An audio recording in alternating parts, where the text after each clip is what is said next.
Mon livre s'appelle Lettres d'amour de 0 à 10. Son auteur est Suzy Morgenstern.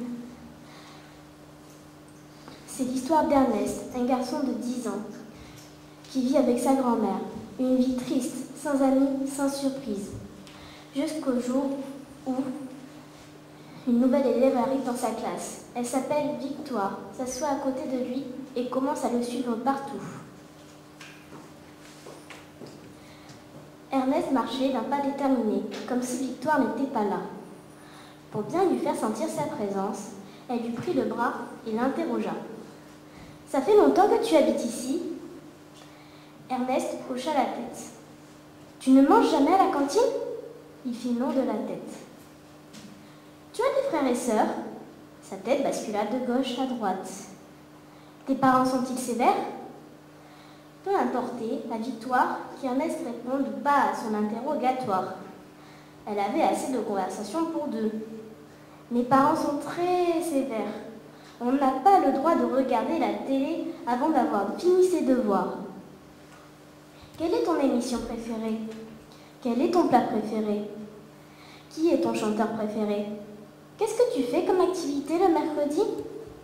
Moi, c'est piano et piscine. Où allez-vous en vacances? Est-ce que tu fais une collection? Moi, c'est des papiers métalliques, des tablettes de chocolat. As-tu visité un pays étranger? Tes parents te permettent-ils d'aller à des boules? Ernest, si bon élève, se révélait un cancre accompli. Il ne put répondre à une seule question. Il ne connaissait le nom d'aucun chanteur, d'aucun programme de télévision. Son plat préféré?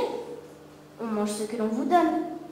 La fréquence de la soupe dans son bol devait la mettre en haut de la liste. Mais il n'avait pas de tendresse particulière pour la soupe.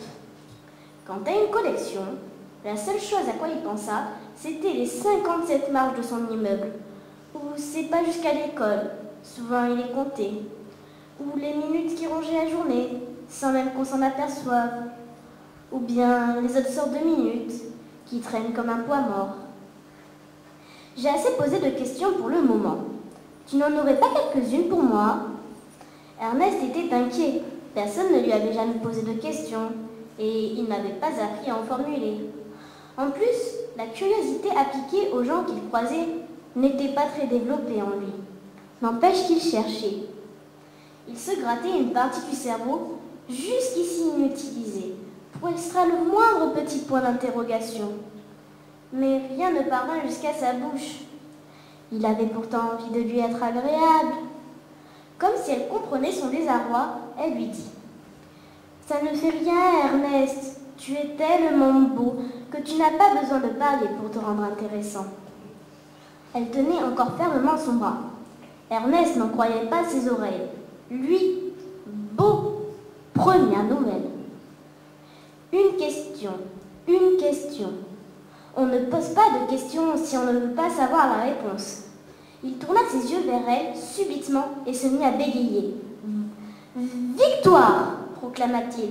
« Pourquoi t'a-t-on prénommé Victoire ?» Il s'attendait à une commémoration historique. « Parce que je suis née après 12 garçons. Mes parents voulaient tellement une fille qu'ils ont essayé 13 fois. Je suis leur Victoire. » Ernest se demanda si le 12e garçon s'appelait des fêtes. Il soupira. 12 frères! Maintenant, il y en a 13. Ma mère voulait tenter sa dernière chance pour une autre fille. C'est raté. Un garçon. Il a 6 mois. C'est une armée, pensa Ernest.